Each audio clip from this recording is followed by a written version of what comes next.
Assalamualaikum warahmatullahi wabarakatuh. Selamat pagi Bapak, selamat siang, selamat malam. Saya tidak tahu Bapak mendengarkan voice note ini pada jam berapa dan pada waktu apa.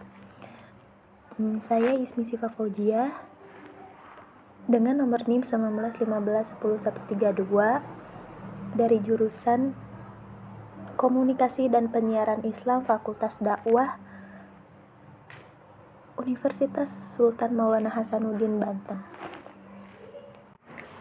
Nah, pada pertemuan ketiga ini seperti biasa yang diawali dengan pembukaan, dilanjut dengan absensi untuk mahasiswa dan mahasiswi yang mengikuti mata kuliah produksi siaran radio.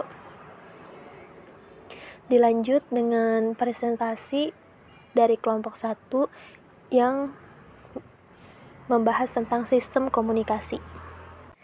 Nah, pada presentasi kelompok 1 ini dimoderatorin yang dibawakan oleh pada kelompok 1 produksi siaran radio Jakiatul Puada sebagai moderator.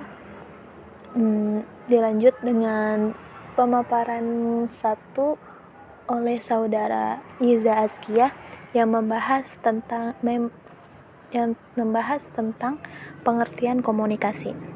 Pengertian komunikasi dapat dimaknai sebagai jalannya proses di mana seseorang maupun sekelompok orang menciptakan serta menggunakan sejumlah informasi agar saling terhubung dengan lingkungan sekitar.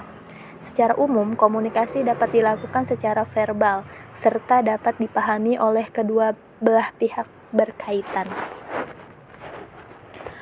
Komunikasi sendiri menurut para ahli diantaranya seperti yang disebutkan oleh Anwar Arifin.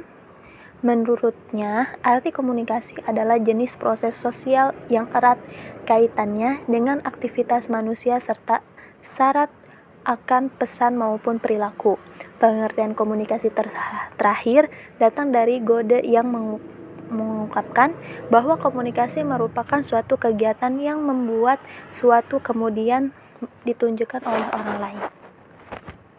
Selanjutnya, pengkajian arti dasar komunikasi. Komunikasi adalah suatu proses penyampaian informasi, pesan, ide, gagasan dari suatu pihak kepada pihak lain. Pada umumnya, komunikasi dilakukan secara lisan atau verbal yang dapat dimengerti oleh kedua belah pihak.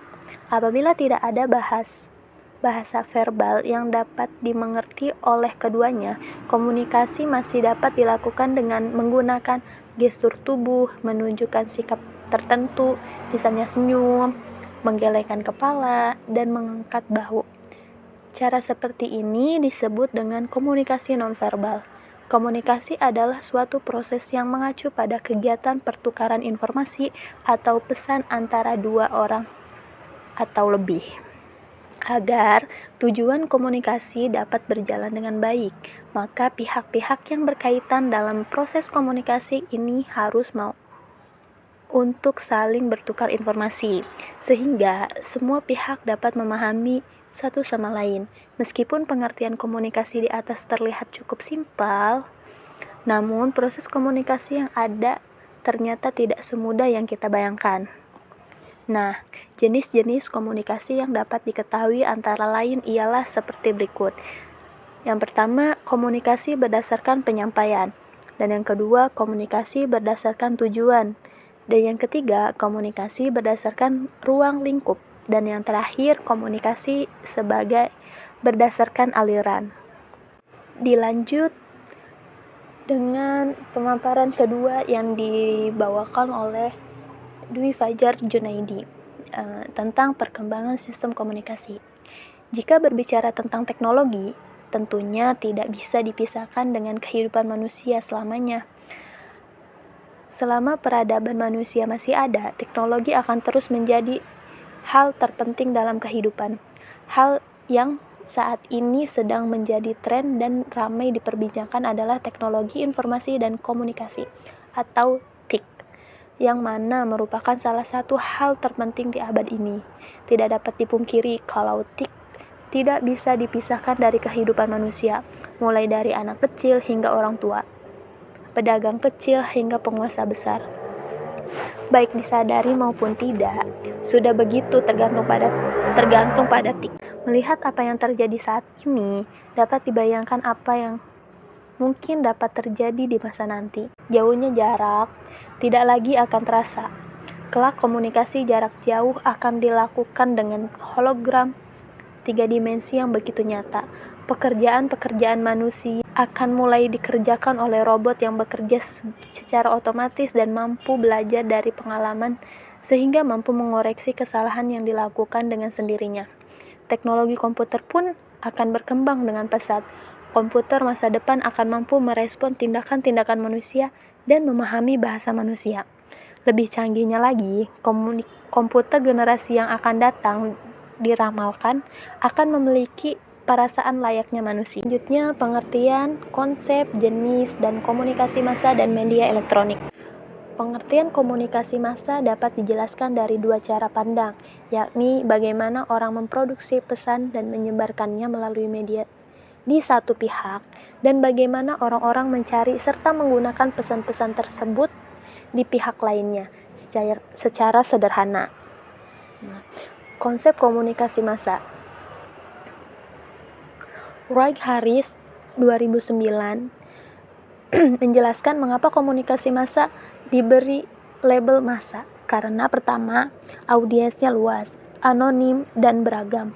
Kedua, sumber komunikasi adalah institusi, organisasi atau perusahaan seperti jaringan televisi, jaringan surat kabar, kantor berita, atau konglomerat yang memiliki perusahaan media. Ketiga, institusi media massa memiliki fungsi ekonomi atau mendapatkan profil dengan cara mempertahankan jumlah audiens yang besar sebagai sarana untuk mendapatkan pendapat dari para pengiklan. Media elektronik. Media komunikasi massa elektronik dapat dibedakan atas televisi dan radio. Media elektronik seperti televisi mempunyai perbedaan yang cukup mencolok dengan media cetak. Fokus perbedaannya tidak hanya berkaitan dengan sifat pemberitaannya, tetapi juga penggunaan visualnya yang dominan. Televisi adalah jenis media massa yang lebih mengandalkan gambar daripada unsur lainnya. Visual televisi menggerakkan gambar untuk melengkapi teks seperti dalam surat kabar sehingga sajian televisi terkesan lebih lengkap dan hidup. Untuk menikmati tayangan televisi, audiens cukup melihat dan mendengar atau menonton di layar pesawat televisi. Sementara untuk mengikuti informasi atau berita yang disajikan surat kabar, seseorang dituntut untuk melek huruf dan bersedia membaca teks yang tercetak. Dalam hal ini, konsumsi media cetak seperti surat kabar lebih membutuhkan kesadaran diri dan upaya yang lebih aktif pada diri audiens dibandingkan dengan menonton program televisi atau mendengarkan siaran radio. Sifat dokumentasi surat kabar memberi kelebihan tersendiri dalam hal daya serap pengetahuan yang diproduksi sebagai pembaca. Dilanjut dengan sistem komunikasi radio dan jenis frekuensi di Indonesia dan penggunaannya. Jenis-jenis frekuensi radio terbagi menjadi 3. Yang pertama SW, shortwave. Frekuensinya berkisar pada Hz tahun 1950 sampai 1980, mempunyai daya jangkau yang luas. Mono, radio SW memiliki kualitas suara jauh di bawah dan dari AM, daya jangkau siaran tingkat internasional. Dan kedua AM, amplitude modulation, tahun 1980 sampai 2000. Frekuensinya berada di KHZ. Rambat gelombang bersifat rambatan tanah. Radio AM memiliki kualitas suara di bawah radio FM, daya jangkau siaran tingkat nasional. Dan yang terakhir FM, frequency modulation, tahun 2000 sampai sekarang, berada di frekuensi MHz, bersifat rambatan udara sehingga daya jangkau lebih sedikit atau terbatas. Radio FM sendiri memiliki kualitas suara yang jernih, daya jangkau suara pendek hanya satu kota. Selanjutnya, transmisi radio. Transmisi merupakan sebuah pemancar atau transmitter yang bertujuan untuk memancarkan sinyal radio frekuensi yang membawa sinyal informasi berupa gambar atau video dan suara atau audio sehingga dapat diterima oleh pesawat.